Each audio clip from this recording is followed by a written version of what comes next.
Hello, and welcome to a word of hope on the feast of the presentation of the Lord.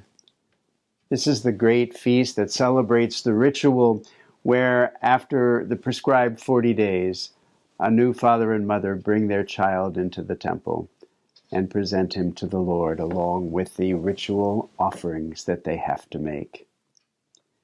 In this story, which is a great story, the holy man Simeon and the holy woman Anna are in the temple.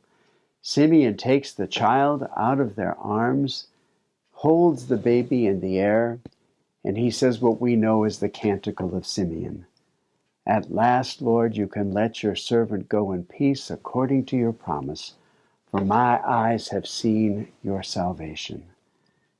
It was a message that came to him in a dream that he would not see death until he had witnessed the salvation of Israel.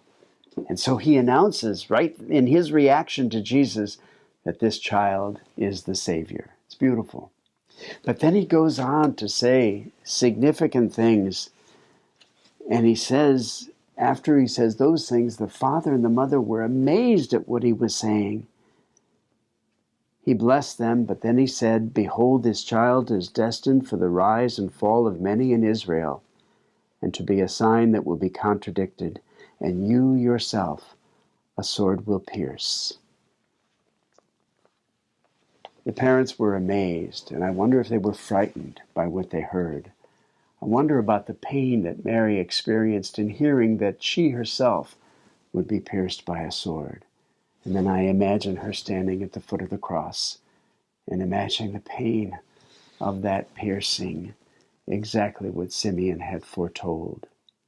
Rather than just focus on Mary, though, and 2,000 years ago, I'd like to bring it forward to today, especially in these weeks where you and I have witnessed on the news the horrible killing of Tyree Nichols in Memphis, Tennessee.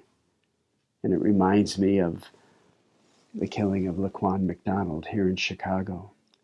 And it makes me think of all the mothers whose hearts have been pierced by the loss of their children. What he predicted would happen to Jesus is going on today. The Christ is dying over and over and over again in ways that need not be if we would make different decisions about how to be community and how to be government. Let us take the story of the presentation, which is a beautiful thing about Jesus, but also listen to the words told to Mary and Joseph, realizing that what was said to them is still going on today, and do what we can to change that so that it not continue to happen. God bless you.